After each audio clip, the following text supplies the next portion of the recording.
Hare Krishna. So welcome everybody. This is Krishna Dasa. Today we are going to start chapter 7, which is the beginning of Bhakti Yoga, a very precious part of the Bhagavad Gita. And I'm very happy to say that it also happens to be the first anniversary of this new batch. The previous batch, I think, ended in 22. This batch we started January 2023. And incidentally, the first batch was inaugurated by Anika. She was the one who read the translations for the first batch. And so we have her here again. So we are all honored. She is going to do the honors today also. So before I begin, I will just say the prayers to Guru and God.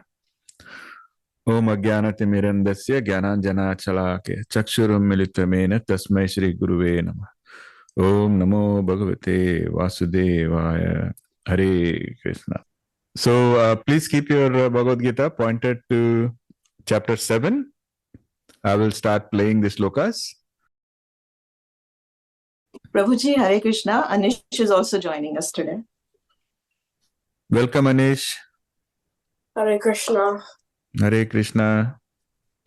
Okay, so I'm going to start playing. Okay.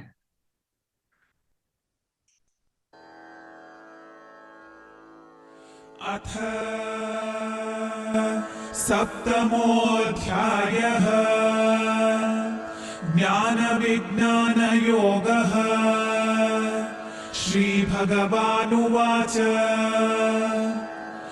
मय्यासक्तमनाः Partha योगं युञ्जन्मदाश्रयः असंशयं समग्रं मां यथा ज्ञास्यसि तच्छृणु ज्ञानं तेऽहं सविज्ञानमिदं वक्ष्याम्यशेषतः यज्ञात्वा नेह भूयोऽन्यज्ञातव्यमवशिष्यते मनुष्याणां सहस्रेषु कश्चिद्यतति सिद्धये यततामपि सिद्धानां कश्चिन्मां वेत्ति तत्त्वतः भूमिरापो नलो वायुः खं मनो बुद्धिरेव च अहंकार इतीयं मे भिन्ना प्रकृतिरष्टधा अपरेयमितस्त्वन्यां प्रकृतिं विद्धि मे पराम् जीवभूतां महाबाहो ययेदं धार्यते जगत्.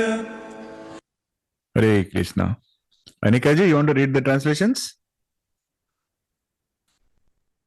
Yes, Prabhuji, and thank you for giving me this opportunity. It's purely my blessing. We cannot hear you, so maybe you need Can you to. hear me now? No, it's very, very. Volume is very low. Yeah. It's possible now. Yeah, it's much better. Yes. Don't move away from the mic. Stay close to the mic only. That way your voice is consistent. Sorry for the inconvenience. No problem. Hare Krishna. 7.1. The Supreme Personality of Godhead said, "Now hear, O son of Prata, how by practicing yoga in full consciousness of me, with mind attached to me, you can know me in full, free from doubt." 7.2. I shall now declare unto you in full this knowledge, both phenomenal and numinous. This being known, nothing further shall remain for you to know. 7.3. Out of many thousands among men, one may endeavor for perfection, and of those who have achieved perfection, hardly one knows me in truth. 7.4. Earth, water, fire, air, ether, mind, intelligence, and false ego, altogether these 8 constitute my separated material energies. 7.5. Besides these, O mighty armed Arjuna, there is another, superior energy of mind, which comprises the living entities who are exploiting the resources of this material inferior nature. Hare Krishna. Hare Krishna. So I've given slightly simpler explanations also of this. So when you get time, you can look at the translations from the notes also. So as I mentioned, this begins our auspicious journey to Bhakti Yoga. So it marks a very significant transition in the conversation between Krishna and Arjuna. Because so far the conversations have been very intellectual. They have been focusing primarily on the intellectual aspects, jnana and karma. But now it is going to transition into the concept of bhakti, or the path of devotion. So this chapter, the title is Jnana Vijnana Yoga, which also means the yoga of knowledge and wisdom. And as I mentioned, this is kind of the foundation for understanding devotion and understanding the relationship between us and the divine. So it's a very, very beautiful, profound journey we're going to begin now. So before we start, I want to give you the difference between jnana and vijnana, because Krishna is using both the terms, jnana and vijnana. So jnana basically means knowledge. You can even say jnana means wisdom. But it is more of the intellectual aspect, the theoretical aspect that you have understood. That is jnana. The principles, philosophies, they are all jnana. For example, saying that we are not the body, we are the soul. If we say that and if you understand that, that is jnana. Okay. Whereas what is vijnana? Vijnana means applied knowledge or experiential wisdom. It is not just theoretical knowledge, but it is something that you are able to realize. Now, of course, jnana is important so that you can transition to vijnana. Otherwise, you don't know what you are supposed to experience. So jnana is like the first step. Okay. But vijnana is what is essential. You cannot stop at just jnana. Because jnana can at the most make you a jnani. But that is not our goal, right? None of us here are trying to get a certificate that we are an expert in Bhagavad Gita. We are here because we want to understand how to manage ourselves, how to purify ourselves, how to elevate ourselves, and ultimately how to realize that Supreme Bhagavan. And so Vijnana is what will help us get there eventually. That is why Krishna is emphasizing that you need to have practice, consistent practice. You remember Krishna keeps on saying that you need practice, and that also has to be consistent. That is why one of the reasons is, that is how you basically are able to get to realization, transition from theorization to realization. And what does bhakti mean? Bhakti says the true meaning of bhakti, it is not intellectual pursuit. The true meaning of bhakti is love, divine love. And divine love is a matter of heart. It is about devotion and surrender. But do you even know that is what needs to be done? Do you even know that is what is supreme? That is jnana. And that is what we have already learned quite a bit. In 6th chapter, Krishna gives us a conclusion. That is all jnana. He says bhakti is the path to go. But now, how do you actually develop that bhakti? Okay. And Krishna is saying that through this love and devotion, we can transcend the limitations of the material world.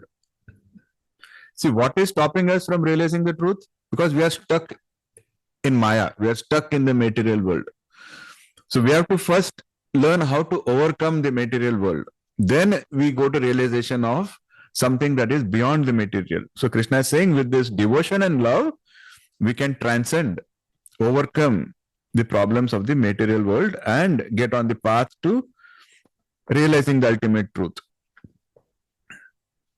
And Krishna is saying, Arjuna, you need to understand the impermanent nature of matter and the eternal spirit that pervades. So we discussed that also earlier, how Purusha is never changing and Prakriti is ever changing, always changing. And when the never changing combines with ever changing, that is where the magic of life happens. Correct? And so Krishna is again urging Arjuna to understand all of this. Okay. And so here in chapter 7, what is the significance?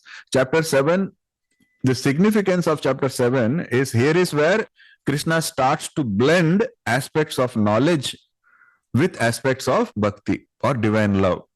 So that magic starts happening in this chapter. So that is why it's a very, very auspicious beginning for all of us. And I urge you all to remain more consistent and have more conviction from now on. Okay. Now, to make it interesting, no, I want to tell you a story. So Krishna has always emphasized on love. Krishna always said that love, divine love, is what is most precious to him. So it is documented in the Puranas. There is one of Krishna's leelas. Krishna is very good at leelas, dramas. So one of his leelas. So once Krishna, he pretended to suffer from a very bad headache. And he was like, that pain is so severe, like I cannot handle it, I cannot bear it, my headache is really bad. So he was creating all this scene, like I'm suffering so much, and everybody got really worried, like what to do. But it is Krishna, he was also a king at that time. So they brought in all the expert doctors, they brought in the Ayurvedic doctors, they brought in Siddhas, and nobody was able to make any difference. He kept saying, no, nothing is helping, nothing is working, and then they are like, now what am I supposed to do? Because they have tried everything that they have, doctors, all the Siddhas, now what to do? And at that time, needless to say, who appears? Narada. Needless to say, when the climax of a drama is going on, Narada Muni will appear. So he appears and he tells Krishna, I'm not able to see you in so much of pain. Please tell me what I'm supposed to do. And then Krishna again continues his drama. He says, this horrible pain, this horrible headache, it is not going to go away by none of these doctors can solve it. It is beyond them. The only thing that can fix it is if you can find the dust from the feet of my dear devotee, that you can then come and apply on my forehead. He says, then my headache will go away. So Narada was pretty confused. He's like, what is Krishna saying? He's got such a major headache that the best doctors and siddhas are not able to cure it. And I'm asking him what I can do. He says, go bring some dust. Like, what is going on? But Naradji knows that Krishna always has some deeper meaning beyond all the dramas that he plays. So he obediently says, okay, I will go get you that dust. And then his challenge is now, which devotee should I reach out to? Because, he's not sure, like, who should he go to? So he first goes to the dear wives of Krishna, because they should not get upset that, why didn't you ask us first? So he goes to all the dear wives of Krishna and he says, your Krishna is suffering from such a bad headache. And Krishna says, if I can get some dust from the feet and put it on his head, the headache will go away. But at least in those days, it was considered an offense to even keep your feet in the direction of somebody superior or even idol of God. We won't even sit with our feet facing the God, because people are afraid. They would say that it is sin. Even if your feet touches somebody, they will apologize because they think like they have committed a sin. Now these wives, the first reaction of these wives are, oh no, it will be such a big sin if our feet dust touches Krishna. We don't want to go through the consequences of such sin. So they refuse. They don't give dust of their feet. Then Naradji goes to many saints and sages and other devotees, and he makes the same request to all of them. And they all have the same fear. They're like, what are we saying? How feet dust and how that also for Krishna, that is a sin, that is papa. How can we take part in that sin? And finally, Naradji says, okay, now I have gone to all the high profile ones. None of them are cooperating. So now let me try the humble ones. So he goes to Vrindavan and he goes and talks to the gopis. And he tells those gopis, dear gopis, Krishna is having such a big headache. And he's adamant that the only thing that will cure it is the dust from the feet of his devotees. And I'm not able to get it because everybody is afraid of the sin that they will incur. And the gopis are like, what sin? We don't care. Like, even if it is saving, even if it is going to generate bad karma, we don't care. What matters is Krishna getting well. You just need dust, go take it. You know, and the gopis give him a handful of dust from their feet. You know, and Naraji returns back to Dwarka, and you know, Krishna is so showing that he's so overwhelmed. He takes the dust, puts it on his forehead, and immediately he says, "See, my headache is gone. This has done the magic. Now I'm totally cured." You know. So the moral of the story: what was Krishna trying to prove? That Leela, he wanted to showcase that you don't have to be a royalty, you don't have to be an elevated saint, you don't have to be a rishi muni, you don't have to be a scholar. You know, what is required is selfless love. And this was what he wanted to showcase using this Leela, where it was only the gopis who really had selfless love. You know, I keep repeating this topic again and again because it's very important. This is the most important lesson for us to learn if we have to really get close to God. Is love is one thing. We think we understand love, we don't. Because selfless love is beyond most of us. You know, if we get upset a little bit, we get pushed a little bit, we get tested a little bit, we will run away. The love will cease to be. But the kind of love Krishna is seeking is selfless love, the selfless love of the gopis. They don't care about social stigma, they don't care about physical pain, they don't care about sin, they don't care about anything. And this is what Krishna wanted to showcase, that this is what is important, and he chose this Leela to showcase that. So that dust comes on his forehead, and something that even his Rajarishis couldn't solve suddenly gets solved. That uncurable headache gets cured. You know, so that is a message. So this story is cited by many gurus when they talk about bhakti. This is a very famous story where they showcase how the love for devotee, the selfless love, is so profound that God himself seeks that. That is the only thing God seeks from us. And that is what is most important to Krishna. So we have to keep reminding us again and again and again that everything Krishna said is important. Discipline, mind control, purification, rising above gunas, everything is important. But the most important, they all have to lead us to selfless love. If they are not leading us to that, then we are not really on the right path. Okay, and that is what we really have to keep telling us again and again and again. So let us start with the explanation for the verses 7.1 to 7.5.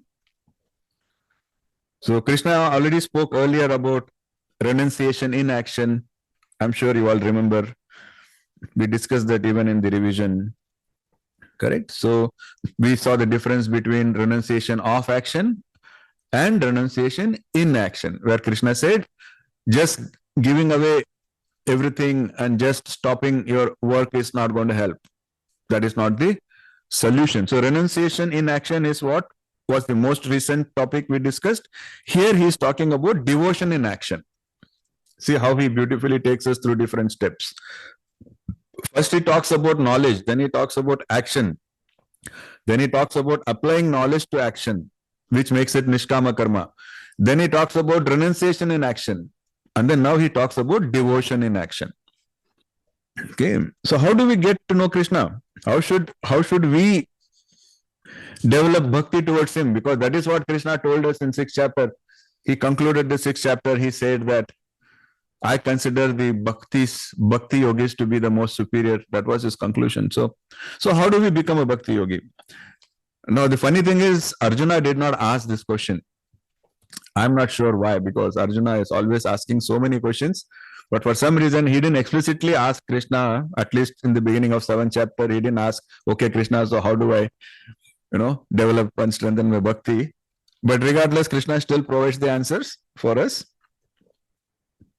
So in the first verse, Krishna is telling Arjuna, listen to me attentively with your mind focused on me. Okay, without any doubt. And then you will understand my fullness. So I hope all of you are paying attention. You are all listening attentively. And I hope nobody has any major doubts at this point on whatever we discussed so far. Okay, then we can go ahead, because if you still have any doubts, then we will have to clear it, because in bhakti, we should start bhakti without any doubts. Okay. So again, I want to reiterate, Jnana is knowledge which is gained by intellect, whereas Vijnana is wisdom which is gained by experience and realization. So Swami Mukundananda, he provides a very nice example. He says the example is of a jar of honey. He says knowledge means you know that, oh, honey, this is something that is collected by bees. I know which bee is collecting it from which flower, it is coming from which forest, what are the benefits of the honey, you know, what color it should be, what happens if honey becomes cold, what happens if honey becomes hot, you know, blah, blah, blah, blah, blah, blah. You know, a book full of knowledge, you know, that is jnana. What is vijnana? Actually tasting that honey. You open the jar and you taste the honey. That is vijnana. You know, no amount of jnana will actually give you the pleasure that the vijnana is going to give you. I can sit and give you an essay on honey, but is it going to give you pleasure? The real pleasure is the taste of honey. Just like that, jnana is essential in helping us understand what is honey, what is not honey. That is all jnana has to do. Beyond that, we have to actually experience that honey. We have to get into vijnana. So, in other words, it's not just enough to accumulate knowledge. We need to practice. We have to put it to practice so that we can purify the mind. And when we purify the mind, we go towards realization, realizing what we have learned. Okay, and so back in third chapter, Krishna mentioned how our intellect and consciousness, I mean, how they get covered by Maya. 3.38. Anika ji, you think you can read that? 338? Yes, Prabhuji. 3.38. Tumenavriya vahnir yata darsho malina cha yatolbenavrito garbha tata tene damavritam. As fire is covered by smoke, a mirror is covered by dust, or as the embryo is covered by the womb, the living entity is similarly covered by different degrees of this lust. Hare Krishna. Excellent. Thank you so much, Anika ji. I hope this all makes sense. So why are we talking about this? Because this lust or Maya, this is what is covering our wisdom. It is not letting us realize the truth. It is not letting us go towards the truth. It's kind of funny, you know, because human beings, we are already spiritual beings. You know, like if you look at the conclusion of Advaita Vedanta, the conclusion, Lakshmiji's favorite statement is Aham Brahmasmi. That is the conclusion. So if Aham Brahmasmi, if I am Brahma, then why am I so confused? Why don't I feel like I am Brahma? Right? And that is the problem, because it is not that we are not divine, we are already divine. But something is clouding us, something is covering our, or preventing us from experiencing that. Just like the beautiful example we gave of the sculptor. Somebody asked a very, renowned sculptor, how are you creating such beautiful idols from a piece of stone? And the sculptor says, oh, no, the idol is already in the stone. I am just chipping away the distraction. I am just chipping away what is not an idol.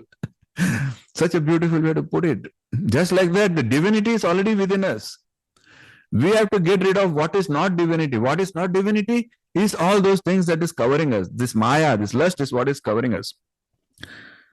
We spoke right in the introduction of the Bhagavad Gita. There is this very profound statement in Rig Veda that says, Ekam Sat Vipra Bahuda Vadanti. Truth is one, but the wise call it by many names. So it's actually a part of a bigger shloka where they talk about Varuna, Indra, all of that, and they say these are all the different gods. And then one of the parts of that shloka is Ekam Sat Vipra Bahuda Vadanti, where it says that the truth is one, but people call it by different names and different forms. But we have to realize that. We cannot realize that until we are under the influence of this Maya, until we are influenced of all these impurities, we cannot realize that. So in 7.3, Krishna is shedding some light on the nature of spiritual quest. He says that among thousands, only a few honestly seek spiritual growth. And he says even among those few, only a handful actually grasp the essence of the divine. In other words, only very, very few actually get into Vijnana of realization. Most of them stay in theorization only. Okay. Why? Why do you think so few achieve this state of understanding? Anybody has any ideas? Why do you think that the success rate is so low? Because of the consistency, faith and bhava is lacking, and they are attracted by the early, things. That is one excellent point, definitely. Anybody else has any other ideas? Why you think? Our ego. Ego, okay. Definitely that is a hurdle, pride and ego. Because they are covered with too many distractions. Yes, too many distractions. Conviction and faith is required. Yes, conviction, lack of conviction. A lot of people start, but not everybody is able to finish. Conviction. All of that are right answers. But it is very important that we understand this, because Krishna himself is telling us, that many people will start, but only a few will be serious. But even out of those very few who are serious, even much fewer will be the ones who actually get to the realization state. So he is telling us the facts, how it is. Like even in our own sessions, if you see, when we start, we usually have 50, 60 people. But eventually we land up with, 15 or 20 people who are regular. And my best wish is that all of us here should stay and not give up until we reach Vijnana, the realization phase. And I'm going to push you. I'm going to be with you throughout the journey. So we can understand this in a slightly different perspective. So there is a very, very great Chinese philosopher. His name is Sun Tzu. He used to be one of my favorite authors when I was a teenager. Especially, he had a book called Art of War, because when I was a teenager, I used to be very obsessed with not losing. I'm like, I don't want to be a loser. I want to understand why some people win and some people don't win, be it a game of chess or be it a boxing match or be it anything. Like, I always felt there is something that makes a winner win, And so when I saw this book called The Art of War, it really caught my attention. But I'll distill the whole thing for you. The most important part of that book, feel free, go ahead, search for that book, Art of War. It is only if you want to understand about his philosophy, but from the perspective of Bhakti Yoga and what Krishna is teaching, the most important part of that book is, Sun Tzu says, if you know the enemy and if you know yourself, then you don't have to fear the results of 100 battles. You will almost always be victorious. If you know yourself, but you don't know the enemy, he says, then for every victory, you will also suffer a defeat. So 50-50. And he says, but if you don't know yourself and you also don't know the enemy, he says, then you are going to fail at every battle. So profound and so simple.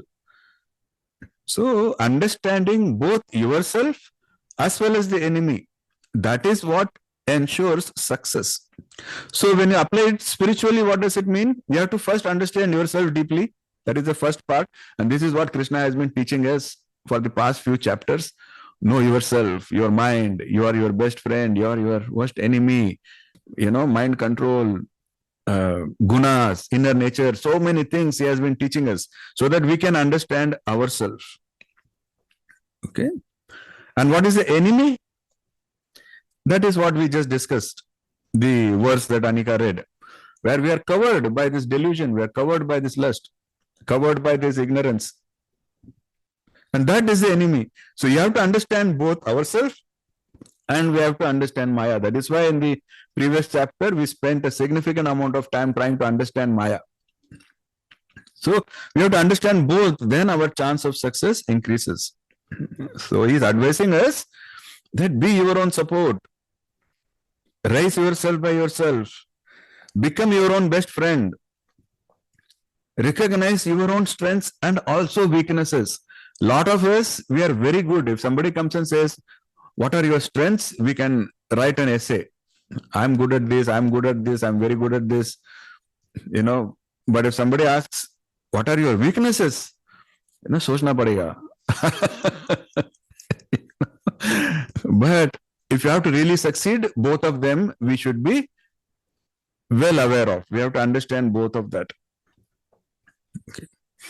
Now, you need a lot of conviction for this. More than conviction, what we need is, like Suchita ji was saying, ego. We need to get rid of, because if you're under influence of ego and pride, how will you acknowledge any weakness, right?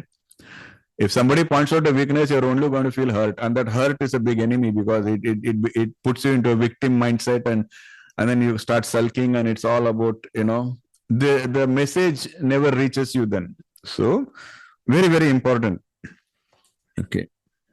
So all Krishna is saying is, people who choose this journey are many, but those who choose the journey with sincerity, they are a few.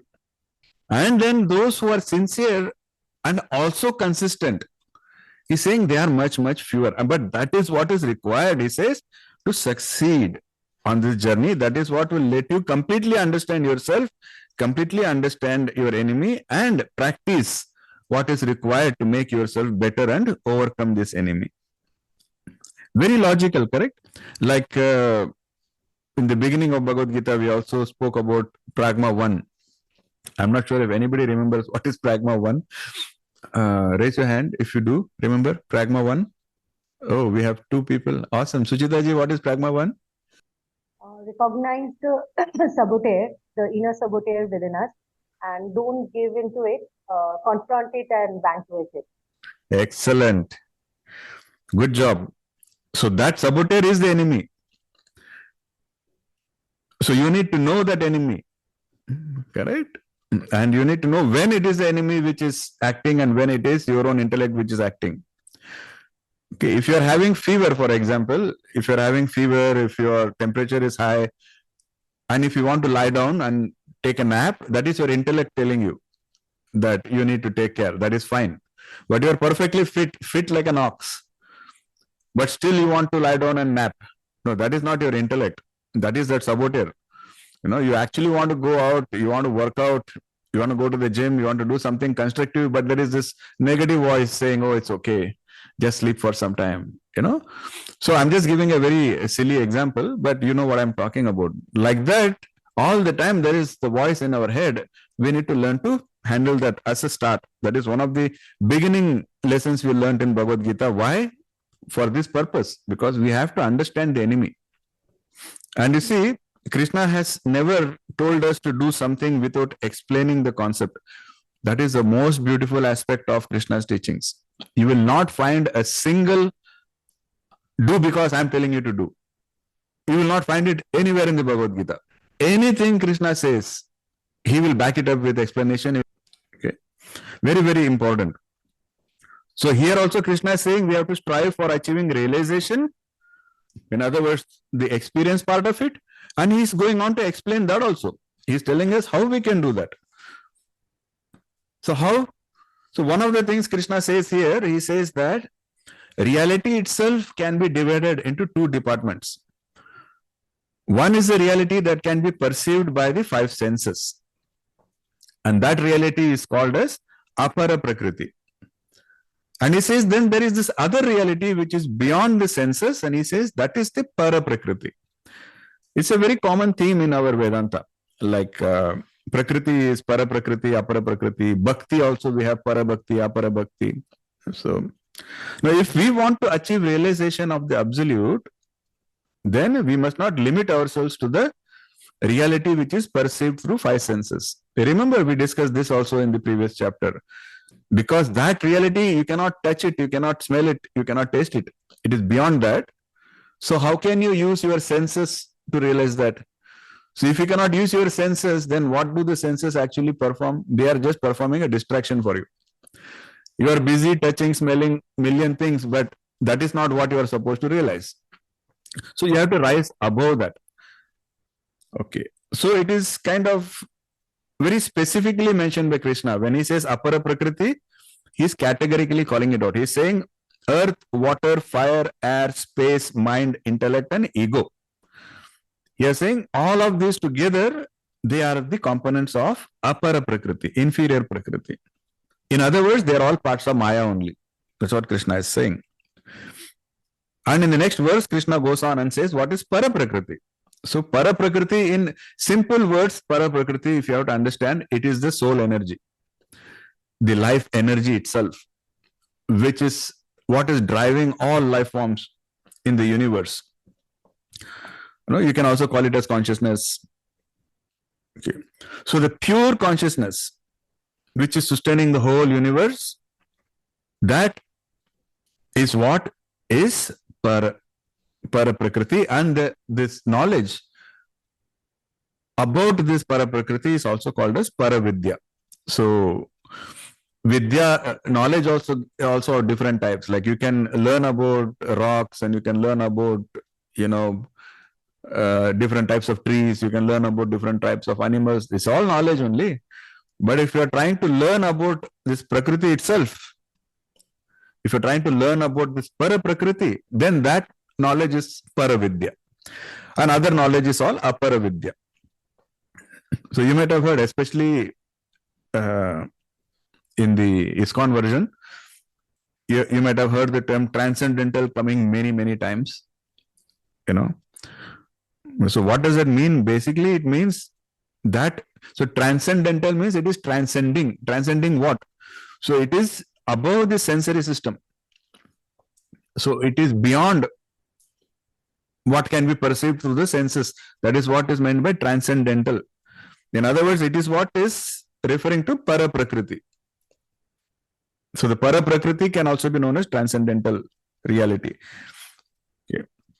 Now, humanity is so busy, we are all so busy, exploring Apara Prakriti, that we are totally ignoring the Para Prakriti, which is actually what is the most important thing, So we should spend some time, in my humble opinion, to dive deeper and understand, better understanding of this Para Prakriti, because as we just discussed, we have to know ourselves, we have to know the enemy, and we have to also understand what the goal is. What are we trying to achieve?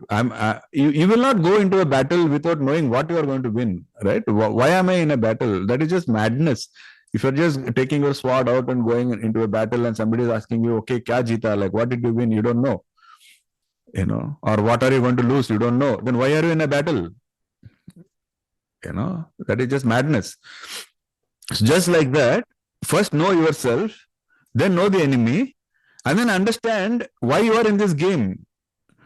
Why you are in the battle to begin with? What is the goal? What are you trying to win? What are you trying to achieve? That is Para Prakriti, the knowledge of Para Prakriti, and ultimately it has to lead to realization of this Para Prakriti, realization of this supreme that you need to understand. That is what is the goal. So in fact, there is a very interesting statement given in the Shvetashvara Upanishad. It says that humanity may roll up space like a piece of leather.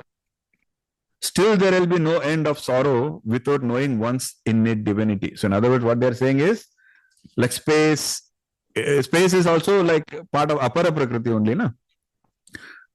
And so that Upanishad says that humanity may reach a state of advancement so much that they will figure out even how to roll space itself. They will roll it like a mat. That much they will develop their knowledge, but still there will be a lot of sorrow and pain because they have not really understood the Paraprakriti. They have not spent time understanding the real knowledge. And that is what we are fortunate enough to spend time understanding here. So this is just the beginning. And now throughout 7th chapter, Krishna will give us a lot of insights. And in the next chapter also, Krishna will keep going deeper and deeper. So hopefully by the time we are done with the Bhakti section of the Bhagavad Gita, we will all have an excellent understanding of what is this Bhakti that we have to strive for and how to achieve it. And hopefully we will practice and develop unconditional love and be on the path to experiencing the divine bliss. Okay, so Hare Krishna. Thank you so much. That's all I had for today. I'll open the floor for any questions, comments, as always. Hare Yes, Krishna. Ekansh. Thank you. Yes, Lakshmi ji. Hare Krishna. I don't know whether I'm doing this, sitting here and then listening like this means whether it is a little bit confused when we are saying Parabhakti means. Yeah. We also have the recording, so I think you can always listen again. Lakshmi ji is sitting in the Guruvayur temple right now. I'm listening, and because I listened everything yours, because I'm putting everything on my ears, and then on the walls also. This is a wall for the Guruvayur. I was sitting next to the wall, so I want your, it's all good. And this is Ekadashi today here in India too. So. Oh yes. It is Ekadashi in India, so we are starting Bhakti on Ekadashi. Bhakti Yoga, and then that looking that one, Guruvayur temple, all. So I'm so happy with that one. That's why I'm telling whether it's Parabhakti or Parabhakti. But I'm very happy. I'll just sit in a corner and then I'll chant. I will do something. Thank you so much, Lakshmi ji. We all feel blessed. Yeah, sure. Thank you. Hare Krishna. Hare Krishna. Ekansh, you have your hands up. Yes, Guruji. Guruji, could you please give any example for devotion and action? That is what Krishna is going to start explaining. Devotion in action, where basically every action that we are performing it as an offering to God and service to God. We have touched upon this topic earlier, but we will go into more details here. Is it similar like offering all the results of actions to the God? Like if you are doing something, we don't want any result, we just offer as a service to you. It's like if I'm working at my place and if I did something good or if I donated something, I just say, Krishna, I don't want any result. It was something that you wanted me to do. That's it. Yeah, exactly. You just offer it as a sacrifice to God. For example, when you say it is just karma, that means you know that you are supposed to sow a seed. If you sow a seed, you will get a particular crop. But when you are doing it with an act of, it is my seed, it is my land, I'm sowing it, I'm going to get a crop that I'm going to sell, that is karma. So then we go into the next level, where we go into, renunciation in action. Where when we say renunciation in action, you are like, my job was to sow a seed, so I sowed a seed. But I understand that the seed doesn't belong to me, it belongs to God. And so I don't have a right to whatever comes. So whatever comes, I will accept. That is Nishkama Karma, renunciation in action, where you are not running behind. Devotion in action takes it to another level, where it says, I'm sowing this seed as a service to God. Whatever crop comes is also going to be offered to God. It is all for God, by God. And you are in that mode of bhakti when you are doing it. So although the act is just sowing a seed, you are actually practicing devotion there. It is a devotional practice now. It is not just a karma yoga. Now it is becoming bhakti yoga. No? Just like that, when you are helping somebody, you will just say, I'm helping because I see God in that person, and whatever I'm doing it, I'm offering it to God. There is no question of results. There is no question of ownership. There is no question of doership. But there is also thought of God put in, and that is what is devotion in action. So step by step jana padega. We cannot directly jump from Agyan to directly devotion in action. That is why Krishna is taking us through all these steps. Yeah, so I found it very much similar to renunciation in action. Yes, yes. But renunciation in action you can still do without devotion, right? It can just be from an intellectual perspective, because that is what you know is the right thing to do. You know that you are supposed to act, and you know that there are, because Krishna explained it intellectually. He said there are so many factors. He told us about 24 factors that are all acting. So in other words, you sow a seed, I sow a seed, doesn't mean we both get the same result, right?